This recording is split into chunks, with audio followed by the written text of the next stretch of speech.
বিসমিল্লাহির রহমানির রহিম। জিব্রাইলের সদর দপ্তর সাত আকাশের উপরে সিদরাতুল মুনতাহা, তারপর যেটা হচ্ছে সীমান্ত এলাকা, বর্ডার। আল্লাহ রাব্বুল আলামিন কোরআনুল কারীমের ভিতরে বলছেন, ওয়া ইযা কুরিআল কুরআন ফাসতামিউ লাহু ওয়া আনসিতু লাআল্লাকুম তুরহামুন।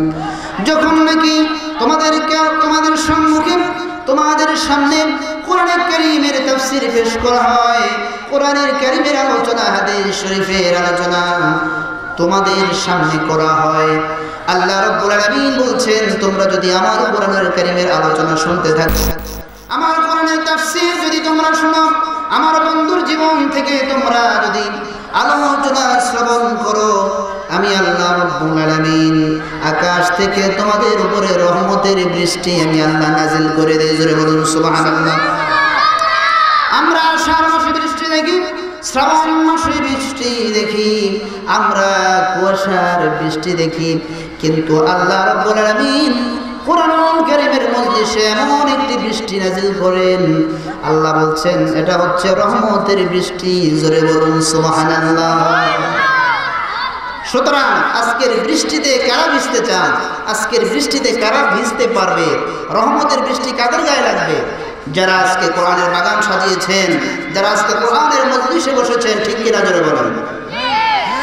শুধু তাই নয়, আল্লাহ রাব্বুল আলামিন কোরআনুল কারীমের ভিতরে আল্লাহ পাক সূরাতুল আনফালের ভিতরে বলছেন, ইন্নামাল মুমিনুনা আল্লাযীনা ইযা যুকিরাল্লাহু ওয়াজিলাত কুলুবুহুম ওয়া ইযা তুলিয়াত আলাইহিম আয়াতুহু যাদাতুহুম ঈমানা। আল্লাহু আকবার। আল্লাহ রাব্বুল আলামিন বলছেন, যখন তাদের সামনে কোরআনে কারীমের আলোচনা পেশ করা হয়, তাদের সামনে তারা হচ্ছে ঈমানদার। আল্লাহ কোনো বেঈমানদের কথা বলেনি। আল্লাহ বলছে মুমিন যারা, তাদের সামনে যখন কোরআনুল কারীমের নসিহত পেশ করা হবে, আমি আল্লাহ রাব্বুল আলামিন তাদের ঈমানের মজবুত করে দেব। জোরে বলুন সুবহানাল্লাহ। সম্মানিত বন্ধুরা, আমি আপনাদের সামনে কোরআন কারীম থেকে আয়াতে কারিমা তেলাওয়াত করেছি, যেহেতু নবীজির আগমনের মাস। আল্লাহ রাব্বুল আলামিন কোরআনুল কারীমের ভিতরে বলছেন, ওয়া মা আরসালনাকা ইল্লা রাহমাতাল লিল আলামিন। হে রাসূল মুহাম্মদুর রাসূলুল্লাহ সাল্লাল্লাহু আলাইহি ওয়াসাল্লাম, সবাই বলুন সাল্লাল্লাহু আলাইহি ওয়াসাল্লাম। নবীজির নাম মুবারক শুনলে দুরূদ শরীফ পাঠ করতে হবে, এটা বলা ওয়াজিব। এজন্য আল্লাহ রাব্বুল আলামিন বলছেন, পৃথিবীর মানুষ, আমি তোমাদের জন্য এই পৃথিবীতে রহমত হিসাবে আমি আল্লাহ রাব্বুল আলামিন আমার বন্ধুকে জগতের রহমতের হিসাবে প্রেরণ করেছি। বলুন আলহামদুলিল্লাহ। রাসূল পাক সাল্লাল্লাহু আলাইহি ওয়াসাল্লাম রহমত শুধু পৃথিবীবাসীর জন্য নয়, আল্লাহ রাব্বুল আলামিন বলছেন, আমি আল্লাহ রাব্বুল আলামিন পৃথিবী আমার সৃষ্টির ভিতরে আমি যত জায়গায় হচ্ছি, রব্বুল আলামিন আল্লাহ রাব্বুল আলামিন বলছেন, আলহামদুলিল্লাহি রাব্বিল আলামিন। আল্লাহ রাব্বুল আলামিন বলছেন, হে নবী, আমি আল্লাহ রাব্বুল আলামিন যত জায়গায় রব্বুল আলামিন, আপনি নবী তত জায়গায় আপনাকে আমি আল্লাহ রাহমাতুল লিল আলামিন হিসেবে প্রেরণ করেছি। জোরে বলুন সুবহানাল্লাহ। আল্লাহর হাবিবকে রহমত হিসেবে আল্লাহ রাব্বুল আলামিন প্রেরণ করেছেন। শুধু রহমতই আল্লাহর হাবিব নয়, আল্লাহর হাবিবকে আল্লাহ রাব্বুল আলামিন কোরআনুল কারীমের 21 পারায় বলছেন, সূরাতুল আহজাব, আল্লাহ বলছেন, হে নবী, আমি আপনাকে রহমত হিসেবে শুধু প্রেরণ করি নাই, আমি আপনাকে পৃথিবীর মানুষের জন্য আদর্শ হিসেবে প্রেরণ করেছি। বলুন সুবহানাল্লাহ। আমি তোমাদেরকে আমার হাবিবকে রহমত হিসেবে প্রেরণ করেছি এবং আদর্শ হিসেবে প্রেরণ করেছি। লাকাদ কানা লাকুম ফি রাসূলিল্লাহি উসওয়াতুন হাসানাতুন লিমান কানা ইয়ারজুল্লাহ ওয়াল ইয়াওমাল আখির ওয়া যাকারাল্লাহা কাসীরা।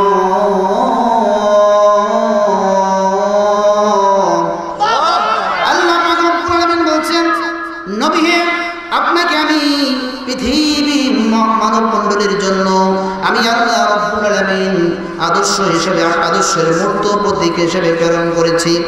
মা আয়েশার কাছে এসে সাহাবীরা কতিপয় সাহাবী এসে মা আয়েশা সিদ্দিকা হুমায়রা রাদিয়াল্লাহু তাআলা আনহার কাছে প্রশ্ন করলেন, আল্লাহর নবী গো, ও মা আয়েশা, আপনি নবীজির আদর্শ সম্পর্কে আমাদেরকে শুনে দিন, নবীর চরিত্র সম্পর্কে। মা আয়েশা তাদেরকে রিপিটলি প্রশ্ন করলেন, আরে নবীর সাহাবী, তোমরা নবীজির সাহাবী, তোমরা আমার কাছে জানতে চাও নবীজির আদর্শ, নবীজির চরিত্র। তিনি প্রশ্ন করলেন, আলা তাকরাউল কুরআন, তোমরা কি কোরআনুল কারীম তেলাওয়াত করো না? তারা বললেন, বালা, অবশ্যই আমরা কোরআনুল কারীম তেলাওয়াত করি। মা আয়েশা সিদ্দিকা হুমায়রা এবার বললেন, ও আল্লাহর নবীর সাহাবীরা, তোমরা যদি কোরআন কারীম তেলাওয়াত করো তাহলে কেন তোমরা নবীর চরিত্র সম্পর্কে আমার কাছে জানতে চাও? তোমরা কি জানো না মহান আল্লাহ রাব্বুল আলামিন সমস্ত কোরআনকে আল্লাহর নবীর আদর্শ হিসেবে বানিয়ে দিয়েছেন? জোরে বলুন সুবহানাল্লাহ। সাহাবীরা বললেন, আমরা বুঝতে পারলাম না। মা আয়েশা বললেন, এই কোরআনুল কারীমের ভিতরে যা লেখা রয়েছে নবীজির পুরা জীবনের ভিতরে কোরআনের বাস্তব ছবি পাওয়া যায়। জোরে বলুন সুবহানাল্লাহ। এই কোরআনুল কারীমের ভিতরে যা রয়েছে আমার নবীর গোটা জীবনের ভিতরে তা রয়েছে, মাক্কি জীবনে তা রয়েছে, মাদানী জীবনে তা রয়েছে। নবী আপনার উঠা বসা চলাফেরা রাসূলের সবকিছু ছিল কোরআনের উপরে। জোরে বলুন আলহামদুলিল্লাহ। আপনাদের কি ভিতরের সাউন্ড বক্স কি চালু? এজন্য আল্লাহ নবী বলেছেন, বিদায় হজের বাসনে 100 লক্ষাধিক সাহাবী তারা নবীজিকে প্রশ্ন করছে, হুজুর আপনি তো চলে যাবেন, আপনি চলে যাওয়ার পরে আমরা কাকে ফলো করব? আপনার পরে তো কোনো নবী আসবে না, তো আমরা কি নিয়ে থাকবো? আমাদের চলার পথেও কি? আল্লাহ নবী বললেন, বিদায় হজের সাহাবীরা শুনো, তারাকতু ফীকুম আমরাইন লান তাদিল্লু মা তামাসসাকতুম বিহিমা কিতাবাল্লাহ। এক নাম্বার হচ্ছে আল কোরআন। আর নবীজি বলছেন, আরেকটি জিনিস তোমাদেরকে আমি পাথর হিসেবে রেখে যাচ্ছি, যেটি হচ্ছে আমি নবীজির জীবন। জোরে বলুন সুবহানাল্লাহ। অর্থাৎ হাদিস শরীফ, একটা মানুষের জীবন চলার জন্য প্লেটোর কাছে যেতে হবে না, এরিস্টটলের কাছে যেতে হবে না, রবীন্দ্রনাথ ঠাকুরের কাছে যেতে হবে না। পৃথিবীর কোনো মানুষ যদি দুনিয়ার জমিনে আদর্শবান ব্যক্তিত্বে পরিণত হতে চায়, কবরে গিয়ে সফলকাম হতে চায়, আল্লাহ রাব্বুল আলামিন গ্যারান্টি দিয়ে জানিয়ে দিচ্ছেন, লাকাদ কানা লাকুম ফি রাসূলিল্লাহি উসওয়াতুন হাসানা। আমার বন্ধুরা, আল্লাহর নবীর জীবনের ভিতরে এমন কোনো দিক এবং বিভাগ নাই যে দিক বিভাগ অনুসরণ করার জন্য আপনি পৃথিবীর অন্য কোনো জাতির কাছে যেতে হবে, অন্য কোনো ধর্মের কাছে যেতে হবে, হাওলাত করতে হবে, টানাপোড়েনের ভিতরে পড়তে হবে। আল্লাহর নবী বলছেন, তোমরা কিভাবে ব্যবসা করবে, তোমরা কিভাবে ঘুমাবে, তোমরা কিভাবে চাকরি করবে, তোমরা কিভাবে সামাজিক লেনদেন করবে, মীমাংসা করবে, ফয়সালা করবে, আমার নবী রেখে বলেন, আমি রাসূল বলে গেলাম, আমার জীবনের ভিতরে তোমরা সব কিছু একসাথে পেয়ে যাবে। জোরে বলুন সুবহানাল্লাহ। আমরা নবীজির আদর্শ আমাদের জীবনে চাই কি চাই না? আরো জোরে বলুন, উচ্চ আওয়াজে হয় না। আমরা নবীর আদর্শ চাই কি চাই না? নবীর আদর্শের ভিতরে নামাজ আছে কিনা, রোজা আছে কিনা, হজ আছে কিনা, মিথ্যা আছে কিনা, সিনেমা আছে কিনা? সিনেমা আছে। এজন্যই তো আজকে আমরা সিনেমা দেখি। আজকে আমাদের ঘরটা সিনেমা হলে পরিণত হয়ে গিয়েছে। আগে মানুষ টিকিট কাইটা ভিড় জমায়া সিনেমা হলে যাইতো, ঠিক না? আর এখনকার যুগে আপনার আমাদের প্রত্যেকের ঘরটা একটা সিনেমা হয়ে গেছে। জোরে বলেন নাউজুবিল্লাহ। এগুলো যদি আমরা না দূর করতে পারি, আমাদের ওয়াজ মাহফিল শোনা পর্যন্তই আমাদের চলবে, কিন্তু আমরা নাজাত পাবো না। কারণ উসওয়ায়ে হাসানা আদর্শ যে জিনিসটা, যেটা হচ্ছে আপনার অনুসরণ ফলো করব আমরা কাকে? রাহমাতুল লিল আলামিনকে। আমার রাসূলের ঘরে কি কখনো সিনেমা ছিল? ছিল না। আমার নবীজির কাছে প্রতারণা ছিল না। আমার নবীজির কাছে আপনার প্রবঞ্চনা ছিল না। আমার নবীজির কাছে মানুষকে ঠকানো ছিল না। আমার নবী জীবনে কাউকে গালি দিছে? আমার নবী কাউকে জীবনে গালি দিছে? তা আমরা যে আমাদেরকে যদি কেউ গালি দেয় আমরা কি করি? তাকে আমাদেরকে যদি কেউ মুখ কালো করে আমরা তাকে চোখ লাল করি। আল্লাহর নবী হচ্ছেন এমন একজন ব্যক্তিত্ব, তিনি হচ্ছেন এমন একজন আদর্শ। রাসূল কারীমের পুরা জীবনের ভিতরে এমন একটা তার আদর্শের ভিতরে পাওয়া যাবে না জীবনে কোনোদিন কারোর সাথে মুখ কালো করে মানুষকে ধমক দিয়ে মানুষের সাথে কড়া ভাষায়, কর্কশ ভাষায়, কঠিন ভাষায় মানুষের সাথে ব্যবহার করেছে। আজকে আমার বন্ধুরা, আমার বাবাজিরা, পৃথিবীর জমিনে সব আছে, টাকা আছে, পয়সা আছে, ক্ষমতা আছে, কিন্তু যে জিনিসটা আমাদের ভিতরে নাই সেটা হচ্ছে আদর্শের বড় অভাব। জোরে বলুন ঠিক কিনা? সুতরাং বোঝা গেল আমাদের ভিতরে অভাব হচ্ছে আদর্শের অভাব, আমাদের ভিতরে সত্যের অভাব, আমাদের ভিতরে আমানতদারিতার অভাব, আমাদের ভিতরে ঘুষ চলে এসেছে, আমাদের ভিতরে আজকে হিংসা চলে এসেছে, আমাদের ভিতরে আজকে গীবত চলে এসেছে, আমাদের ভিতরে আজকে প্রতারণা চলে এসেছে। আমার বন্ধুরা, এই জিনিসগুলো যতদিন পর্যন্ত আমার বন্ধুগণ আমরা মুসলমান হতে পেরেছি, এজন্য আল্লাহর শুকরিয়া জোরে বলুন আলহামদুলিল্লাহ। মুসলমান কাকে বলে? নবী আমার মুসলমানের সংজ্ঞা দিয়েছেন। আমরা তো মনে করি চুরি কইরা কুরবানি দিলে আমরা মুসলমান হয়ে গেছি নাকি? ভালো করে গরুর গোশত খেলে আমরা মুসলমান হয়ে গেছি। 7-8 বছরের সময় আমাদেরকে আজম এনে আমাদেরকে মুসলমান করাই দিয়েছে, আমরা মুসলমানের একবারে সন্তান হয়ে গেছি। আমার বন্ধুগণ, মুসলমান হওয়া এত সহজ কোনো বিষয় নয়। শুধু নামাজ পড়লে মুসলমান হয়ে যায় না, অর্থাৎ ইসলাম যা কিছু বলেছে এই সব কিছু গ্রহণ করার নাম হচ্ছে মুসলিম। আল্লাহ নবী বলেছেন, আল মুসলিমু মান সালিমাল মুসলিমুনা মিন লিসানিহি ওয়া ইয়াদিহি। আল মুসলিম হচ্ছে ওই ব্যক্তি যার অঙ্গ প্রত্যঙ্গ থেকে, যার কথাবার্তা থেকে, যার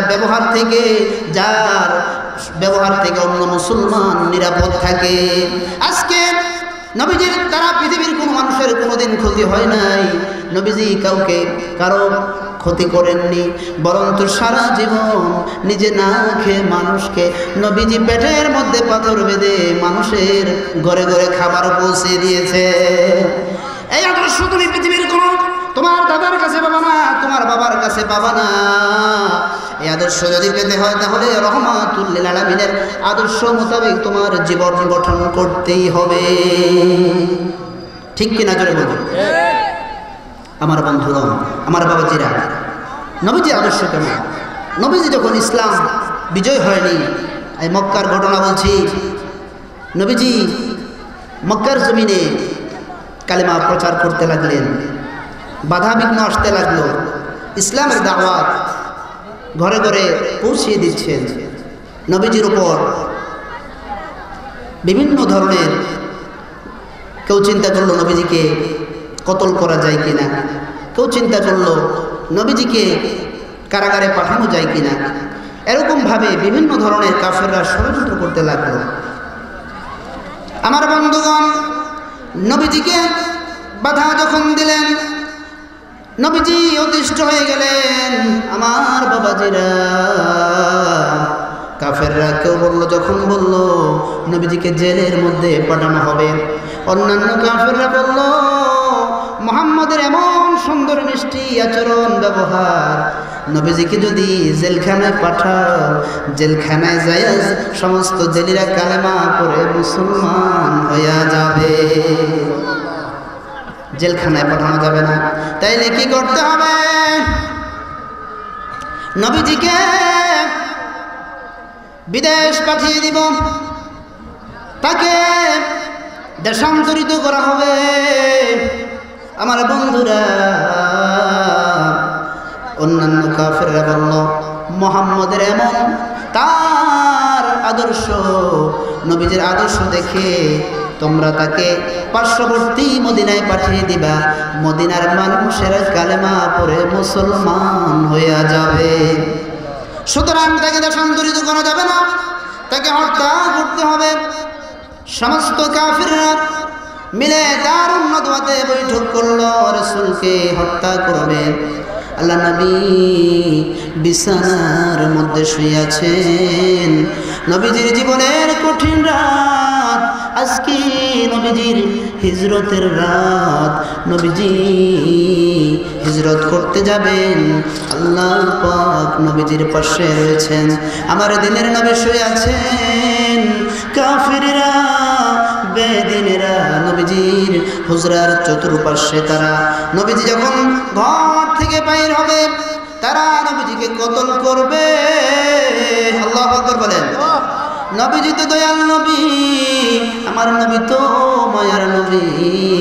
নবী যখন শুয়ে আছেন, এমন সময় নবীজির সাথে নবীজির কাছে নবীজি যেতে চান, কিন্তু নবীজি চিন্তা করলেন, আমি যদি এখন মদিনায় চলে যাই, আমার কাছে আবু জাহেল উতবা সাহেবা তাদের অনেক আমানত আমার কাছে আছে।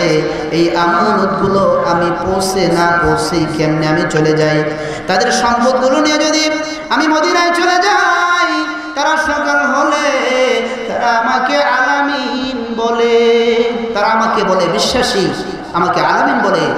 মুসলমান না, যারা খ্রিস্টান, যারা বিধর্মী, যারা অন্যান্য ধর্মের পূজা করে, তারা বলছে তারা তাদের কাউকে বিশ্বাস করে না, তাদের ধর্মের কাউকে বিশ্বাস করে না, তারা বিশ্বাস করে আল আমিন, অর্থাৎ নবীজিকে তারা মুহাম্মদ বলে কেউ ডাকতো না। তার ব্যবহার, তার আমানতদারিতা দেখে সবাই বলল যে আমরা আমাদের টাকা পয়সা কারো কাছে রাখবো না, আমাদের ধন সম্পদ সব যা আমানত রয়েছে আমরা মুহাম্মদ রাসূলুল্লাহ সাল্লাল্লাহু আলাইহি সাল্লামের কাছে রাখলে আমাদের নিরাপত্তা রয়েছে, এটা কোনোদিন আমাদের সাথে প্রতারণা করবে না। তাদের সম্পদ টাকা পয়সা সব কিছু রাসূলের কাছে আমানত রাখলেন। নবীজির কাছে ছিল আলী, নবীজির চাচাতো ভাই হচ্ছেন আলী। রে আলী, আমি হিজরতে যাব।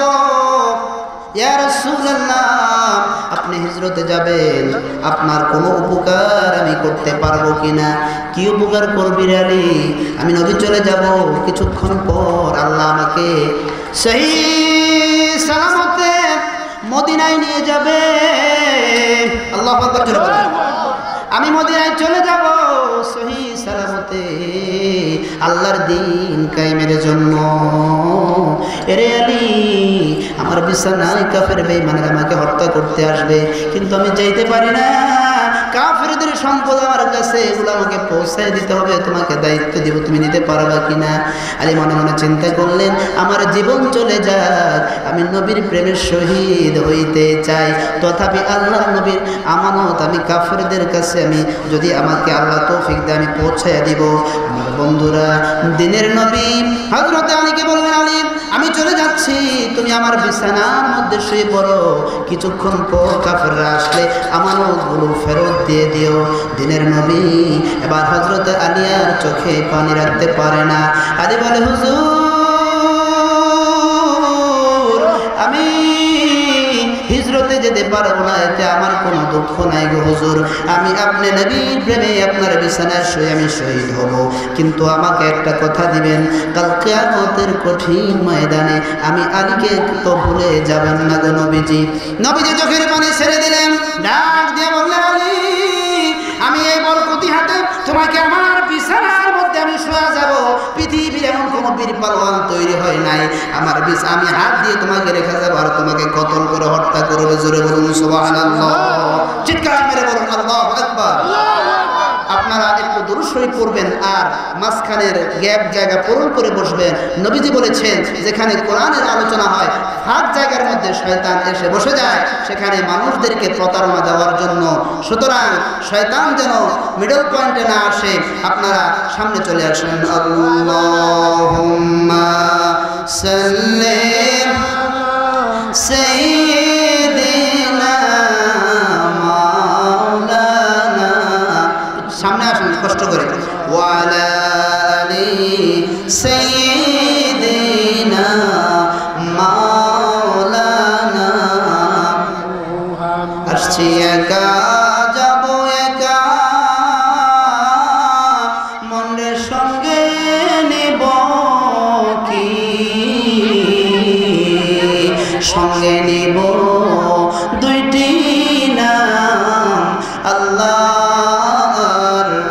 নবী আল্লাহুম্মা সুন্দর হয়েছে আলহামদুলিল্লাহ সাইয়্যিদিনা মাওলানা মুহাম্মদ ওয়া আলা আলি সাইয়্যিদিনা মাওলানা মুহাম্মদ বারে বারে করিও না মন এইবারই তো তোমার নয় আসল বাড়ি কবর দেশে যাইতে হবে গোরস্থানে মাটির হবে বিছানা আল্লাহুম্মা জোরে সাইয়্যিদিনা মাওলানা মুহাম্মদ ওয়া আলা আলি সাইয়্যিদিনা মাওলানা আমার বন্ধুরা আমার বাবাজিরা দিনের নবী চলে যাবে হিজরতে আল্লাহর দ্বীন কায়েমের জন্য মদিনা রে ভাইরা আমার নবীজি হিজরতে রওনা আল্লাহর ঘরের চাবি তালহার হাতে তালহারে বলছে তালহা আমার আল্লাহর ঘরে মূর্তি আমি এখন সরাবো না আমি মক্কার প্রেসিডেন্ট হয়ে মূর্তিগুলো সরাবো জোরে বলুন সুবহানাল্লাহ আল্লাহ নবীর আশা আল্লাহ পূরণ করেছেন 10 বছরের ব্যবধানে মাত্র আল্লাহর নবী 10 বছর পর আমার ভাইরা তালহা বলে না না মুহাম্মদ আল্লাহর ঘরে মূর্তি তোমাকে কাবা করে নামাজ পড়তে দিতাম না জোরে বলে নাউজুবিল্লাহ নবীজি আর চোখে পানি রাখতে পারে না অঝর ধরে কান্দে আল্লাহ বলে দোস্ত গো ও বন্ধু মুহাম্মদুর রাসূলুল্লাহ সাল্লাল্লাহু আলাইহি ওয়াসাল্লাম আপনি মন খারাপ করেন না যারা আজকে আপনার সাথে বেঈমানি করলো আমি আল্লাহ 10 বছর পরে আমি আপনাকে তাদের আপনার কদমে তাদেরকে আপনার গোলাম আমি বানায়া দেব চিৎকার মেরে বলুন আল্লাহু আকবার আল্লাহ নবী নামাজ মসজিদের চাবি চাইলো কাবা ঘরের চাবি দিল না নবীজি হিজরতে চলে যাবেন নামাজ পড়তে পারলেন না মনের বেদনা নিয়ে 10 বছর পরে আল্লাহ নবীর আদর্শটা দেখেন আল্লাহ নবী 10 বছর পরে এসেছেন এবার নবীজি এখন 10,000 সাহাবী নিয়ে আসছে কয় হাজার 10,000 এতক্ষণ 30-40 জন ছিল ইসলামের সৈনিক এখন তো 10,000 মুসলমান দিনের নবীর মনটা অনেক বড় আল্লাহু আকবার জোরে বলেন আল্লাহ নবী ডাক দিয়ে বলে তালহাকে নিয়ে আসো তালহা আসে না ভয় পায় সুবহানাল্লাহ জোরে বলেন নবীজি বুঝতে পারলেন তালহা মনে করছে নবীজি মক্কার প্রেসিডেন্ট হয়েছে তারা বুঝি হত্যা ফাঁসিতে ঝুলাইব আমার ভাইরা আমার বন্ধুরা নবীজি বললেন রে তালহা তুমি দুনিয়ার কোন জালিম সরকার আমাকে মনে কইরো না আল্লাহু আকবার জোরে বলেন আমি আমা আরসালনাকা বলেন ওয়ামা আরসালনাকা ইল্লা রাহমাতাল লিল আলামিন জোরে বলেন আল্লাহু আকবার আমার বন্ধুরা এবার তালহা আসতেছে আর কাঁপতেছে চোখে পানি দারদার করে ছেড়ে দিয়েছে নবীজি বললেন তালহা রে তুমি আমার সামনে দাঁড়িয়ে কেন কাঁপতেছো থরথর করে তুমি কেন চোখের পানি ছেড়ে কাঁদো তুমি কি জানো না আমি মায়ার রাসূল আমি দয়ার নবী জোরে বলেন সুবহানাল্লাহ ও তালহা দুনিয়ার কোন মানুষ আমার চোখের সামনে কাঁদতে পারে না আমি কাঁদতে দিব না জোরে বলেন আল্লাহু আকবার তালহারে 10 বছর পূর্বে তুমি আমার সাথে যা করছো বেঈমানি আমি তোমারে বেঈমানি দিয়ে তোমারে আমি উপহার দেব না তালহা শোনো তুমি আমার সাথে প্রতিশোধ নিয়েছো আমি মক্কার প্রেসিডেন্ট হয়ে আসছি আমি প্রতিশোধ নেব না ও তালহা আমি দিনের নবী তোমাকে মারবো না তোমাকে আমি জেল জরিমানা করব না তোমাকে আমি গ্রেফতার করব না তোমাকে আমি ফাঁসির কাস্টে দিব না ও তালহা যেই তালহা তুমি আমাকে 2 রাকাত নামাজ থেকে বঞ্চিত করেছিলা আমি রহমাতুল লিল আলামিন হইয়া তুমি মক্কার প্রেসিডেন্ট হইয়া ওই চাবিটা, যেই চাবিটা তোমার কাছে, মসজিদের চাবিটা আমার হাতে দাও। নবীজির হাতে দিলেন। নবীজি মক্কার চাবিটা নিজের হাতে নিলেন। এবার বললেন তালহা, এই না, আমি তোমার সাথে খারাপ ব্যবহারের বদলে খারাপ ব্যবহার দিচ্ছি না, তোমার হাতে মক্কার চাবি আমি আবার দিয়ে দিলাম। কিয়ামত পর্যন্ত মক্কার শাসনভার যেই প্রেসিডেন্টের হাতে থাকুক, যেই রাষ্ট্র মালিকের হাতে থাকুক, আমি তো তোমার হাতে, তোমার বংশের মানুষের কাছে আমি মক্কার ঘরের চাবি দিয়ে গেলাম রহমাতুল্লিল আলামিন। যেই সরকারি থাকুক, যেই বাদশাহী থাকুক, কিয়ামত পর্যন্ত মক্কার ঘরের চাবি, আল্লাহর ঘরের চাবি থাকবে আমার তালহার বংশের মানুষের কাছে। জোরে বলুন সুবহানাল্লাহ। পৃথিবীর কোন নেতা এরকম আদর্শ আমাদেরকে দিতে পেরেছে? এজন্য আল্লাহ রাব্বুল আলামিন বলছেন, তোমরা প্লেটো, তোমরা কোন এরিস্টটলের আদর্শ তোমরা গ্রহণ করলে দুনিয়াতে আদর্শ শান্তি প্রতিষ্ঠিত করতে পারবে না। কিয়ামত পর্যন্ত চেষ্টা করলে আমার বন্ধু তোমাদেরকে যে সুন্দরতম আদর্শ দিয়ে গেছেন, আল্লাহ নিজে যার প্রশংসা গুণগান গাচ্ছেন, ওয়া ইন্নাকা লাআলা খুলুকিন আযীম। আল্লাহু আকবার বলেন। দুনিয়ার কোন নবীর জন্য, মুসা ঈসা নবী কোন নবীর জন্য, লক্ষাধিক পয়গম্বরের জন্য খুলুকে আযীম ব্যবহার করেন নাই আল্লাহর নবী। কারণ দুনিয়ার নবীরা নির্যাতিত হইলে আল্লাহর কাছে বদদোয়া করছে, আল্লাহর নবী কোনদিন তার উম্মতের জন্য বদদোয়া করে নাই। জোরে বলেন সুবহানাল্লাহ।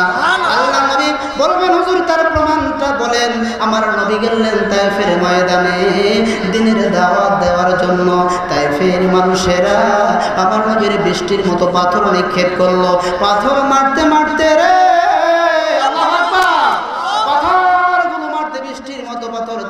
ছেলেরা তাদের কেলে নিয়ে দেওয়া হয়েছে। কুকুর বাহিনী থেকে তারা নবীজিকে চিনতে পারলো না। রহমতের নবী, যে নবীর চেহারায় কোনোদিন মশা মাছি বসার সাহস পায় নাই, যে নবী কোনোদিন ছাতা ব্যবহার করে নাই, যে নবীর চেহারা চন্দ্র পর্যন্ত হার মেনে যায়। জোরে বলুন সুবহানাল্লাহ। আবার যখন নবীকে পাথর নিক্ষেপ করলেন, যায়েদ বলেন, হুজুর আমরা চেষ্টা করি আপনাকে টেকেল দেওয়ার জন্য।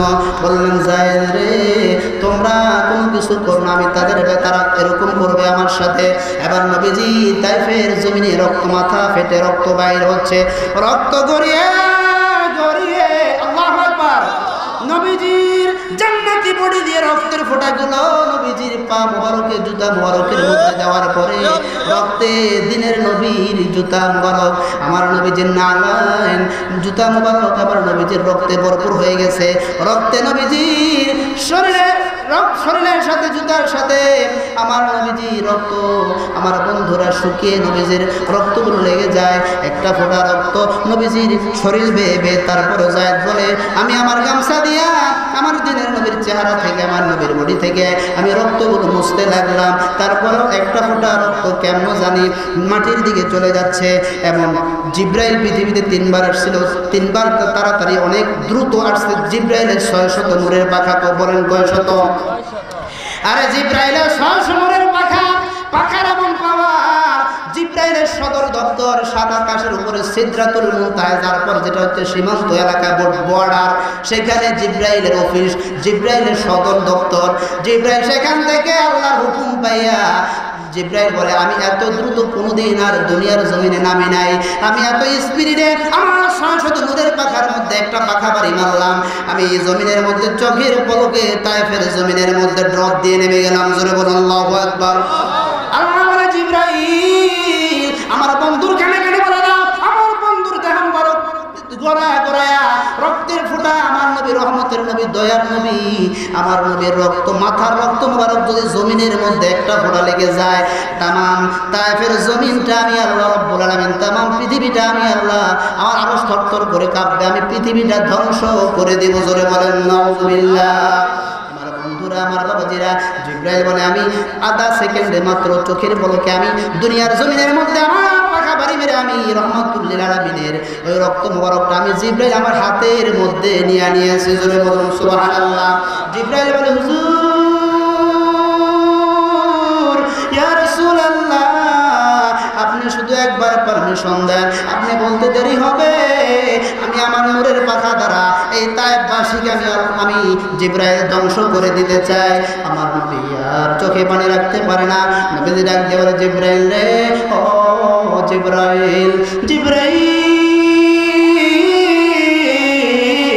না না, ধ্বংস করো না, তায়েফবাসী আমাকে চিনে নাই, এদেরকে যদি ধ্বংস করো, এদেরকে যদি তুমি এদেরকে হালাক করে দাও, দুনিয়াটা ধ্বংস হয়ে যাবে রে জিবরাইল, এই তায়েফবাসী ধ্বংস হয়ে যাবে, আল্লাহ আরেক জাতি দুনিয়াতে পাঠাবে, আমি আবার তারা আমাকে আবার নির্যাতন করবে, আমি বদদুয়া দিব, আল্লাহ ধ্বংস করবে, তারা চিনতে পারবে না আমি বদদুয়া না, আমি তাদেরকে প্রতিশোধ নিব না, তাদেরকে আমি মারব না, আমি আল্লাহর কাছে হাত উঠাবো, তুমি জিবরাইল আমিন আমিন বলবা, জিবরাইল রে, ও জিবরাইল, জিবরাইল রে, ও জিবরাইল। নবীজি বললেন আল্লাহুম্মা আমিন। আমার নবীর সাথে জিবরাইল হাত বাড়াইছে, ও মাবুদ, আল্লাহু আকবার জোরে বলেন, মাবুদ গো, তায়েফের ছেলেরা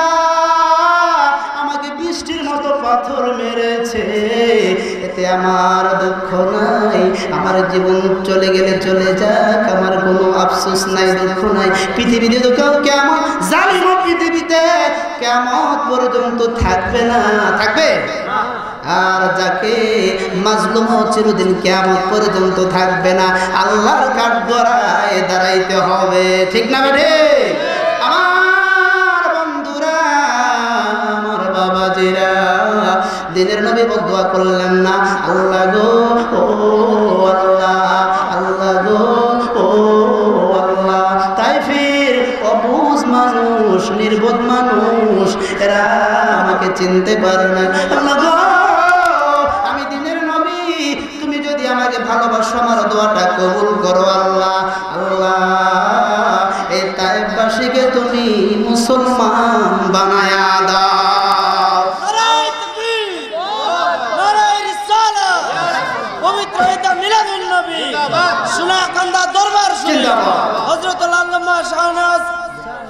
মাওলানা সাহেব, মামুদ গো, তায়েফবাসী আমার চিনে না, তো বদদুয়া করতে পারবো না, আমি তো প্রতিশোধের জন্য আসি নাই, আমি দোয়ার জন্য এসেছি, ওমা আরসালনাকা, পড়েন ওমা আরসালনাকা ইল্লা রাহমাতাল লিল আলামিন। চিৎকার করে জোরে জোরে বলেন সুবহানাল্লাহ, একটু দুরূদ শরীফ, আল্লাহুম্মা সাল্লি সাইয়্যিদিনা মাওলানা মুহাম্মাদ ওয়া আলা আলি, জোরে, ওয়া আলা আলি সাইয়্যিদিনা মাওলানা। আমার বন্ধুরা, আমার বাবাজিরা, আল্লাহর নবী হিজরতে রওনা করবেন, ও ভাইরা, আল্লাহর রাসূল হিজরতের পথে রওনা, চতুর্দিকে অসংখ্য আবু জাহেল উতবা সাহেবা নবীজিকে বাইর হইলে নবীজির কল্লাটা ফেলে ফেলবে, বাঁচানোর মালিককে জোরে বলেন, আল্লাহ যদি সঙ্গে থাকে রে, পৃথিবীর কোন মানুষ কোন চুল টাচ ফুলের টোকা দিতে পারবে না, ঠিক কিনা জোরে বলেন? আমার ভাইরা, নামাজ পড়ো, কোরআন, নামাজ পড়ো, কোরআন ধরো, নবীর বিধান কায়েম করো। আমার বন্ধুরা, জীবন দিব রে বেঈমানেরা, আমরা ঈমান দিব না, রাজি আছেন? জীবন দিব, বলেন, জীবন দিব রে বেঈমানেরা, আমরা ঈমান দিব না, রাজি আছেন? আল্লাহর দ্বীন কায়েমের জন্য সাহাবীরা, ওমর, আমির হামজা, এরা নিজের নওজোয়ান, এদের রক্তের উপরে ইসলাম কায়েম হয়েছে। বাবা, ইসলাম কিন্তু জিলাপি খাইয়া আসে না, ইসলাম শুধু জিলাপি খেয়ে আসে নাই, ইসলাম অনেক বাধা বিঘ্ন পেরিয়ে এ পর্যন্ত কোরআন কায়েম করেছে। আল্লাহর হাদিস জোরে বলুন কথা ঠিক না ঠিক? আমার বন্ধুগণ, আমার বাবাজিরা, আল্লাহ নবী ঘর থেকে বাইর হবে, আল্লাহ বলে জিব্রাইল রে, ও জিব্রাইল আমার বন্ধুর কানে কানে মেসেঞ্জার পাঠায় দাও। ও যুবক ভাইরা, এটা কিন্তু মোবাইলের মেসেঞ্জার না, এটা কিন্তু ইমুর কল না, এটা হচ্ছে আল্লাহর নবুয়তের মেসেঞ্জার। আল্লাহ পাঠাইলেন নবীর, আমার বন্ধুগণ এটা জিব্রাইলের মাধ্যমে পাঠাইলেন।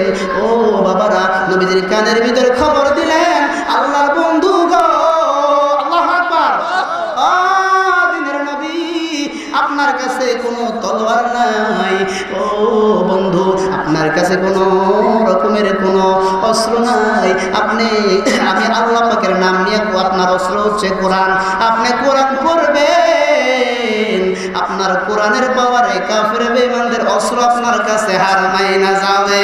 আল্লাহু আকবার, আল্লাহ। আমার বন্ধুরা দিনের নবীকে বললেন বন্ধু গো, তারা আপনার চুল পরিমাণ টাচ করতে পারবে না।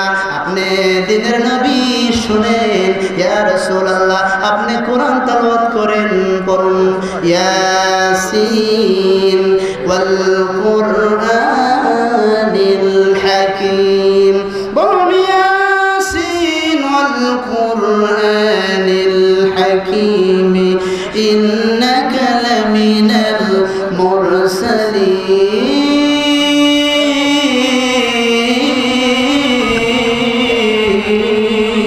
আল্লাহু আকবার বলেন। আল্লাহর বন্ধুকে আল্লাহ বলেন বন্ধু গো, এটা তরবারি লাগবে না, আমার বারুদ লাগবে না, আপনি শুধু ইয়াসিন শরীফ পড়ে কয়েকটা আয়াত, আপনি জমিন থেকে এক মুষ্টি বালু নেন, বালু জোরে বলেন কি, এই বালুর মধ্যে একটা ফু মারেন। নবীজির বরকতের মুখে বালু নিয়ে ফু মারলেন। বন্ধু আপনি ফু মারবেন, এদেরকে কানা করে, এদেরকে আমি কিছুক্ষণের জন্য এদেরকে আমি অন্ধ করে দিব। নবীজি ইয়াসিন পড়ে কাফের বেঈমানদের চোখের মধ্যে মারলেন। চোখের মধ্যে যাই মাত্র মারছে, কাফেররা তরবারি মরবারি ফাড়ায় দিয়া, বৃষ্টি আসলে যেমন বাতাস শুরু হয় না, ঠিক না, বাতাসের মধ্যে চোখের মধ্যে ধুলা আরম্ভ হয়। আমার ভাইয়েরা কাফেররা খালি চোখ ডলে আর ডলে। আল্লাহ কয় ও আবু জাহেলের গোষ্ঠীরা, আল্লাহু আকবার বলেন, ও বেঈমানেরা আমার বন্ধুরে মারার সব তোদের শেষ, আমার বন্ধুরে মারতে না চোখ ডলসকের লেগা। ও কাফেররা শুনো, আমার বন্ধুর বডি মোবারক তোমাদেরকে আমি তো অন্য পানিশমেন্ট দিতে পারতাম, তোমাদেরকে তো ধ্বংস করে দিতে পারতাম, তোমাদের চোখটা কেন বন্ধ করে দিলাম? তোমরা বেঈমানরা জানো আমার জান্নাতি নবীর জান্নাতি চেহারাটাও এক নজর না দেখতে পারো, এই সুযোগটাও আমি তোমাদেরকে দেব না। জোরে বলেন সুবহানাল্লাহ, আল্লাহু আকবার জোরে বলেন। আমার বন্ধুরা, আমার বাবাজিরা, নবীজি সহি সালামতে মদিনায় গেলেন।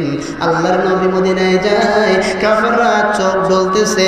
আমার বন্ধুরা নবীজির সাথে সাহাবী হচ্ছে আবু বকর। আবু বকর 6 মাস আগে নবীজি বলছে, আবু বকর রে, আল্লাহু আকবার, আমি কিন্তু হিজরতে যাব, আমার সাথে কেউ যাবে না, ওমর আলী যাবে না, তুমি আবু বকর আমার সাথে মদিনায় যাইতে হবে। আবু বকর বলে 6 মাস পরে যায় যখন ডাক দিলাম, ডাক দিতে দেরি হইল, খোদার কসম আবু বকর দরজাটা খুলতে একটা দ্বিতীয়বার নক করতে হয় নাই। জোরে বলুন সুবহানাল্লাহ। সাহাবীরা রে, কেন তোমরা দুনিয়াতে জান্নাতের সুসংবাদ পাইবা না? তোমরা যদি না পাও তাইলে তো কেউ জান্নাতের সুসংবাদ পাইবে না। সাহাবীরা জীবন দিয়েছে, 6 মাস পর্যন্ত আবু বকর একটা বারের জন্য রাত্রিবেলা ঘুমায় না। নবীজি কোন সময় এসে আবু বকর বলে ডাক দিবেন আব্বাইক বলতে যদি দেরি হইয়া যায়, আল্লাহর নবীর মনের মধ্যে আঘাত লাগা যায়। জোরে বলেন সুবহানাল্লাহ। আমার বন্ধুরা, ও আমার বাবাজিরা, নবীজি এবার নবীজি চলে যাচ্ছেন, মদিনার পথ ধরেছেন আমার আল্লাহ পাকের নামে। দীর্ঘ 10 বছর আল্লাহর নবী 10,000 সাহাবী বিরাট সৈন্যবাহিনী মুসলিম বাহিনী নিয়ে মক্কায় প্রবেশ করলেন। মক্কার কাফেরেরা দেশ ছাড়বে। জোরে বলেন কি ছাড়বে? মক্কার কাফেররা দেশ ছাড়বে। মক্কার বেঈমানেরা আবু জাহেলের গোষ্ঠীরা এরা দেশ ছাড়তে যার যার গাড়ির বস্তা লইয়া আল্লাহর নবী মক্কার প্রেসিডেন্ট, আল্লাহু আকবার জোরে বলেন, বন্ধুরা, একটা বুড়া মহিলা নবীজির নাম শুনে, একটা বুড়া মহিলা আমার নবীর নাম শোনা, আব্দুল্লাহর ছেলে, কাফেররা বলে নবী নাকি জালিম, জোরে বলেন নাউজুবিল্লাহ। আমার দিনের নবী যখন শুনছে বুড়ি কাঠুরি লইয়া দেশ ছাড়বে, আল্লাহর নবী এবার ওই পাহাড়ের গুহায় চলে যায় বুড়ি মার কাছে, জোরে বলেন আল্লাহু আকবার। মা গো মা রে, তুমি কেন তোমার গাড়িটি নিয়ে তুমি কোথায় রওনা করছো? মোহাম্মদ আব্দুল্লাহর ছেলে 10 বছর পর মক্কায় আসছে, মক্কা ইসলাম মুসলিম বাহিনী নিয়ে আসছে, আমরা তো কাফির বেঈমান, আব্দুল্লাহর ছেলে আমাদের উপর প্রতিশোধ নেবে। নবীজি চোখের পানি রাখতে পারে না, মা গো আপনার এই যে বোঝাটা আমার মাথায় দিয়ে দেন, আমি মুহাম্মদ রাসূলুল্লাহ প্রতিশোধ নিতে আসি নাই, আমার মাথার মধ্যে দিয়ে দেন, নিরাপদে আমি আপনাকে কষ্ট করতে দিব না। নবীজির আদর্শ দেখেন, নবীজি আবার বুড়িমার কাঠুরি, বুড়িমার ওই গাড়িটা নিজের মাথায় নিয়ে রওনা করলেন, তার জায়গা মতো পৌঁছায় দিলেন। বাবা গো এত কিছু আমার জন্য করলা, তোমার পরিচয় দেখি আমারে দিলা না। আল্লাহু আকবার বলেন, আমার পরিচয় দিয়ে কি করবা? যে মুহাম্মাদের ভয়ে ছেড়ে পালাইছো, তোমার সামনে আব্দুল্লাহর ছেলে দাঁড়ায়া রইছে, জোরে বলেন সুবহানাল্লাহ। ওমা আরসালনাকা ইল্লা বলেন রাহমাতাল লিল আলামিন, ওরে রাহমাতাল লিল আলামিন, আপনি নবী উম্মতের জামিন, গুনাহগার উম্মতের আলফুনজন, আল্লাহর নবী নূরের নবী গো, আপনি নবী আমার জীবনের জীবন, আপনি নবী আমার জীবনের জীবন, আপনি নবী আমার জীবন সাথী, ওই অন্ধকার কবরের বাতি, আপনি নবী আমার জান্নাতের জান্নাত, আল্লাহর নবী মায়ার নবী গো, বলেন আল্লাহর নবী দয়াল নবী গো, আপনি নবী আমার জীবনের হুজুর, দিনের নবী এই যদি হয় মুহাম্মদ, এই মানুষ কোনদিন কোন মানুষকে কষ্ট দিবে না, আল্লাহু আকবার। আমার যেতে হবে না হুজুর, আর দেরি করবেন না, মেহেরবানি করে আমার এই পড়ে দেন মধুর কালেমার বাণী, লা ইলাহা ইল্লাল্লাহু মুহাম্মাদুর রাসূলুল্লাহ, সকলে বলুন সাল্লাল্লাহু আলাইহি ওয়াসাল্লাম। এখানে শেষ নয়, আল্লাহর নবী বললেন, ও মক্কাবাসীরা, কারো কোথাও কোনো চিন্তা পেরেশানি নাই, আমি কথা দিলাম এই মক্কার জমিনে যে ধর্মের লোক হোক, ইসলাম কাকে বলে, এখান থেকে নবীজির মক্কা বিজয় করেছেন, 10,000 সাহাবী নিয়ে কাফেররা পালাইতে লাগলেন। নবীজি বললেন, কাফের বেঈমানেরা, আমি প্রতিশোধ নেওয়ার জন্য দুনিয়ার জমিনে আসি নাই, তোমাদের কোথাও 1 ইঞ্চি জায়গা ছেড়ে যেতে হবে না। তোমরা যদি আল্লাহর কোরআন মানো, তোমরা যদি ইসলাম মানো, আর যদি নাও মানো তাও তোমাদেরকে অত্যাচার করবো না।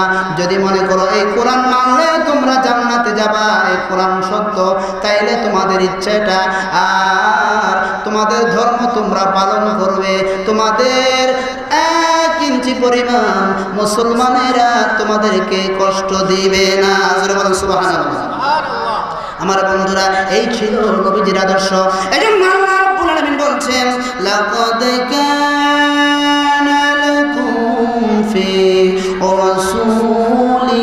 রাসূলিল্লাহি উসওয়াতুন হাসানাতুন লিমান কানা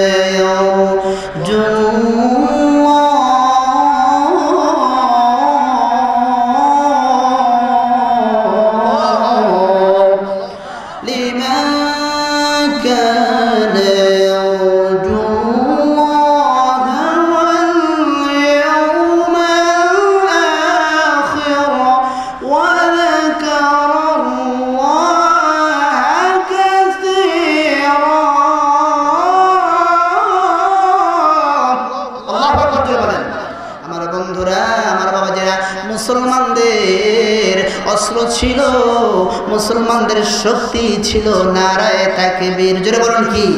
নারায়ে তাকবীর দিয়ে মুসলমানদের তরবারি লাগে নাই বদরের ময়দানে 1000 কাফেরদের বিরুদ্ধে। মাত্র মুসলমানদের প্রথম সমর অভিযান আমার বন্ধুরা শুধুমাত্র নারায়ে তাকবীর দিয়ে 313 জন মুসলমান বাহিনী দিয়ে ইসলামের বিজয় তারা বদরের ময়দানে অর্জন করেছিল। জোরে বলি সুবহানাল্লাহ। এই যদি হয় মুসলমানের ইতিহাস, এই যদি হয়, এই যদি অবস্থা হয়, আজকের মুসলমান সংখ্যা কম নাকি বেশি? আমার বন্ধুরা শুধু সংখ্যায় বেশি হলে হবে না, আমাদেরকে ঈমানের বলে বলিয়ান হতে হবে, আদর্শের বলে বলিয়ান হতে হবে। এজন্য আদর্শ পৃথিবীর অন্য কারণ নয়, আদর্শ নবীজির মতো আদর্শ পৃথিবীর কেউ কোনোদিন পৃথিবীতে দিয়ে যেতে পারে না। জোরে বলুন সুবহানাল্লাহ। আমার দিনের নবী মসজিদের মধ্যে বসা। জোরে বলেন কোথায়? একজন ইহুদি আসছে, মনে মনে চিন্তা করছে নবীজির নাকি এত সুন্দর আদর্শ ব্যবহার, মসজিদের মধ্যে এসে কোনো কথা নাই। নবীজি মসজিদে নববীর ভিতরে এসে দাঁড়ায়া নবীজির সামনে প্রস্রাব করে দিল। নাউযুবিল্লাহ। নবীজির সামনে দাঁড়ায়া ইহুদি কি করলো? মসজিদের মধ্যে কি করেছে? প্রস্রাব করেছে। নবীজি কোনো কথা বলে না, কিন্তু নবীর সাথে, নবী তো নরম নবী, গরম নবী না। ইসলাম প্রতিষ্ঠার জন্য নরমের প্রয়োজন আছে, গরমেরও প্রয়োজন আছে। ওদিক দিয়ে ইসলামের বীর পালোয়ান আমার বন্ধুরা, ওই যে ওমর প্রকাশ্যে আজান ছিল না, ওমর তার গরম দিয়ে ইসলাম প্রতিষ্ঠিত করেছিল, তার বীরত্ব দিয়ে ইসলাম প্রতিষ্ঠিত করেছিল। ওমর কিন্তু মেজাজটা চড়া হয়ে গিয়েছে। ওমর ডেকে বলে, হুজুর মসজিদের মধ্যে দুনিয়ার অন্য কোনো জায়গায় নয়, আপনার সামনে রহমতুল্লিল আলামিনের সামনে, অন্য কারো সামনে নয়, প্রস্রাব করে গো দিনের নবী, আপনি হুকুম দেন একটু সাইজ করে দেই। নবীজি বললেন, না না, সাইজ এমনি না, সাইজ কেমনে করা লাগে আমি করব। আমার বন্ধুরা, আমার বাবাজিরা, আগে প্রস্রাব করতে দাও, প্রস্রাবের মধ্যে বাধা দিতে নাই। নবীজি তো বৈজ্ঞানিকের বৈজ্ঞানিক, নবীজি তো দার্শনিকের দার্শনিক। আল্লাহর হাবিব বললেন, ও ইহুদি, তোমার প্রস্রাব শেষ হয়েছে নি? যে হুজুর, ওমর তো তোমার সাথে আমাকে মারতে চেয়েছিল।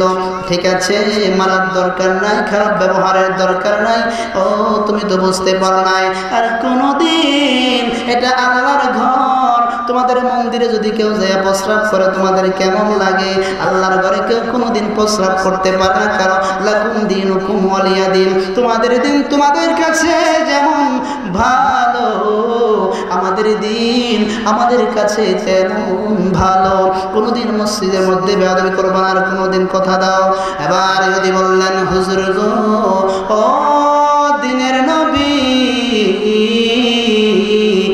আর আমাকে দেরি করবেন না, আমি ভুল বুঝতে পেরেছি, আর দেরি করবেন না, হাতটা বাড়ায় দিলাম, আমাকে কালেমাটা পড়ে মুসলমান বানায় দেন। লা ইলাহা ইল্লাল্লাহু বলেন মুহাম্মাদুর রাসূলুল্লাহ সাল্লাল্লাহু আলাইহি ওয়াসাল্লাম। আরেকদিন আমার নবীজি মেহমান বড় ভালোবাসে।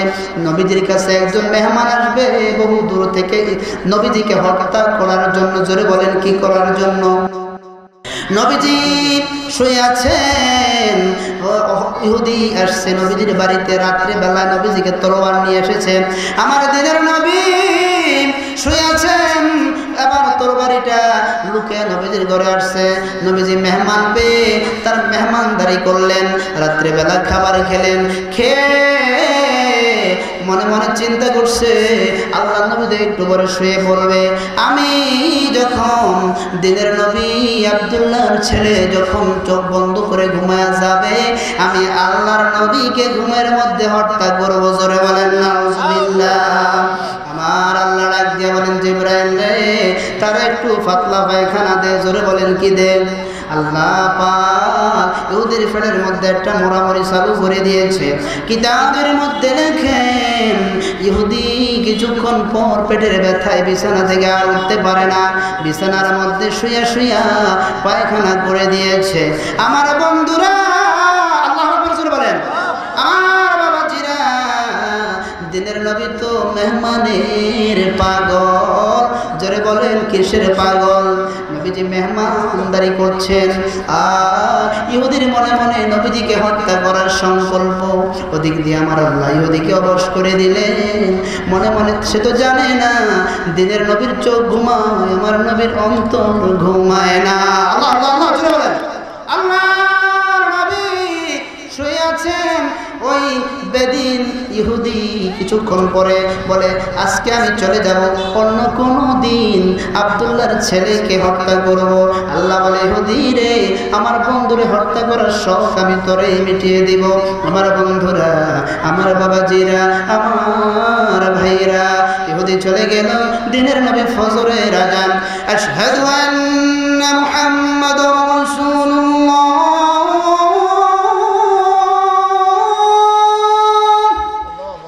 حي على الصلاة،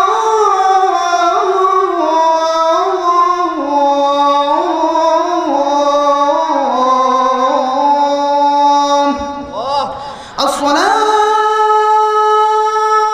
خير من النوم،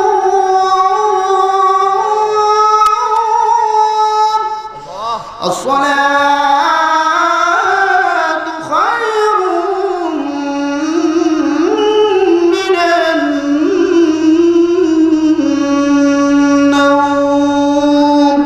নবীজি আর ঘুমিয়ে থাকতে পারে না।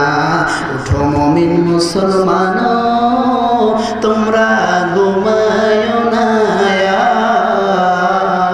আর, আমরা পশু পক্ষী জেগে করি জিকির আল্লাহ। কার জিকির করে? পশু পক্ষী গান গায়। উঠো মুমিন মুসলমান, তোমরা ঘুমায়ো না আর, আমরা পশু পক্ষী জেগে করি জিকির আল্লাহ। ওঠো মুমিন মুসলমান, সারা জীবন আসসালাতু খায়রুম মিনান নাম শুনছেন, অর্থটা শুনেন। ওঠো মুমিন মুসলমান, ঘুম হইতে নামাজ কি ভালো? ঘুম হইতে কি ভালো? নামাজ হইতে ঘুম। আমার বন্ধুরা, নামাজ পড়তে হবে কিনা জোরে বলেন? কাগজ যদি থাকে লিখে নেন, কলম দিয়ে লিখে নেন। বেনামাজি কোনোদিন জান্নাত পাবে না, বেনামাজি কোনোদিন জান্নাত পাবে না। নবীজি বলেছেন আসসালাতু মিফতাহুল জান্নাহ, মান আকামাস সালাত ফাকাদ আকামাদ-দ্বীন। যে নামাজ প্রতিষ্ঠা করলো সেদিন প্রতিষ্ঠা করলো। আল্লাহর নবীর কাছে মা এসে প্রশ্ন করলেন, হুজুর, আল্লাহু আকবার জোরে বলেন, আসরের মাঠ যেদিন কায়েম হবে গো নবী, কোটি কোটি মানুষ থাকবে, মা সন্তানকে পরিচয় দিতে চাইবে না। ইয়াউমা ইয়াফিরুল মারউ মিন আখিহি ওয়া উম্মিহি ওয়া আবিহি ওয়া সাহিবাতিহি ওয়া বানিহি। আল্লাহু আকবার। আমার বন্ধুরা, আমার বাবাজিরা, হুজুর হাসরের ময়দানে সমস্ত নবীর উম্মত থেকে আপনার উম্মত আপনি চিনবেন নি? কেমনে চিনবেন? নবীজি বললেন, তোমাদের মাঠের ভিতরে অসংখ্য বকরির ভিতরে যদি কোনো বকরির শ্বেত যদি থাকে, কপালের মধ্যে সাদা দাগ যদি থাকে, বিশেষ কোনো চিহ্ন যদি থাকে, তাইলে কি হাজার বকরির ভিতরে একটা বকরি চেনা যায় কিনা? তখন মা আয়েশা বললেন, হুজুর চিনতে কোনো কষ্ট হবে না। আল্লাহর নবী ডেকে বললেন, আয়েশা রে, হাসরের সমস্ত নবীর উম্মতের ভিতরে আমার উম্মতেরা যারা কন্টিনিউ 5 ওয়াক্ত নামাজ আদায় করবে, আমি রাহমাতুল লিল আলামিন তাদেরকে নাম নিয়ে পরিচয় নিয়ে তাদেরকে চিনতে হবে না। নামাজ যদি হয় আমি দিনের নবী তাদের কপালের ভিতরে জান্নাতের নূর দেখতে পাবো। ওযু করে যে কষ্ট করে ফজরের সময় শীতের রাত্রে এই ওযুর পানি যখন তারা ওযু করে তাদের চেহারার মধ্যে আল্লাহ রাব্বুল আলামিন জান্নাতের সিল মেরে দেয়। সুবহানাল্লাহ। এজন্য নামাজ পড়তে হবে। নামাজ হচ্ছে দিনের খুঁটি। নবীজি বলেছেন যে নামাজ প্রতিষ্ঠা করলো সে দিন প্রতিষ্ঠা করলো, যে নামাজ ধ্বংস করলো সে দিনকে ধ্বংস করলো। নবীজি বলেছেন সাহাবীরা শুনো, রে সাহাবীরা, মসজিদে আজান হওয়ার পরে কেউ যদি সুস্থ শরীর নিয়ে ঘরের মধ্যে বসে নামাজ আদায় করে নেয়, আমি তো কোনোদিন কারো ক্ষতি করি না, কিন্তু যে নামাজ পড়ে না আমি কারো দুশমন না, বেনামাজের দুশমন। আমি কার দুশমন? আমি হচ্ছে বেনামাজের দুশমন। যে আজান শুনলো নামাজ জামাতে শরীক হলো না, আমার মনে চায় আমার নিজের হাতে তার ঘরটা আগুন দিয়ে আমি জ্বালায় সারখার করে দেয়। নবী বলেন যে ব্যক্তির ঘর যদি দুনিয়াতে জ্বালিয়ে দেয় ওই ব্যক্তির জন্য নবীজি কি কবর হাসরের মিজানে বুল ছেড়েতে সাফায়াত করার কোনো অবকাশ আছে? এজন্য নামাজ আদায় করতে হবে, নামাজ ছাড়া কোনো উপায় নাই। আল্লাহর দিনের নবী সারা জীবন নামাজের জন্য কষ্ট করেছেন। আপনারা জানেন দিনের নবী নামাজের জন্য মসজিদের মধ্যে যখন গেলেন, আবু জাহেল নবীজির পিঠের উপরে নারী বুড়ি দিলেন, বোঝা চাপিয়ে দিলেন। নবীজি বোঝার কারণে উঠতে পারেন না। মা ফাতেমা জোহরা বলেন আমার বাবাকে না জানি কোনো কাফের বেঈমানেরা মেরে ফেলেছে। নবীজিকে তালাশ করতে করতে মসজিদে নববীর মধ্যে চলে আসলেন। ইন্ডিবেল টাইম দেখলো নবীজি সেজদা করে মরা উঠের নারী বুড়ি। নবীজি সেজদা বোঝার কারণে, চাপের কারণে, ভারের কারণে সেজদা থেকে মাথা তুলতে পারে না। নবীজির কলিজার টুকরা ফাতেমা জোহরা বলেন আমি আর নবীজির কন্যা আমি হয়ে খাতুনে জান্নাত আমি চোখে পানি রাখতে পারলাম না। আমার ওই এতিম বাবাকে আমার বুকের মধ্যে জড়িয়ে ধরলাম, বললাম আব্বা গো, আল্লাহু আকবার জোরে বলেন, ও বাবা তুমি তো কোনোদিন কাউকে গালি দাও নাই, তুমি এমনকি কারো কোনোদিন ক্ষতি করো নাই, কারো দুশ্মনী করো নাই, কারো লাইন ঠেলো নাই, কারো সম্পদ আত্মসাৎ করো নাই। তুমি আল্লাহর দ্বীনের কথা বলেছো। এই যদি তোমার অপরাধ হয়ে থাকে, তোমার উপরে যদি এরকমভাবে যদি টর্চারিং করা হয়, যদি এরকমভাবে তোমাকে শাস্তি দেওয়া হয়, আল্লাহর কাছে কেন তুমি বদদুয়া করো না? আমি ফাতেমা আজকে তোমাকে নিয়ে বদদুয়া করবো যে তোমার জন্য দুশ্মনী করলো সে যেন ইতিমধ্যে ধ্বংস হয়ে যায়। নবীজি বললেন ফাতেমা, আল্লাহু আকবার, ও ফাতেমা এমন কথা কোনোদিন বইল না।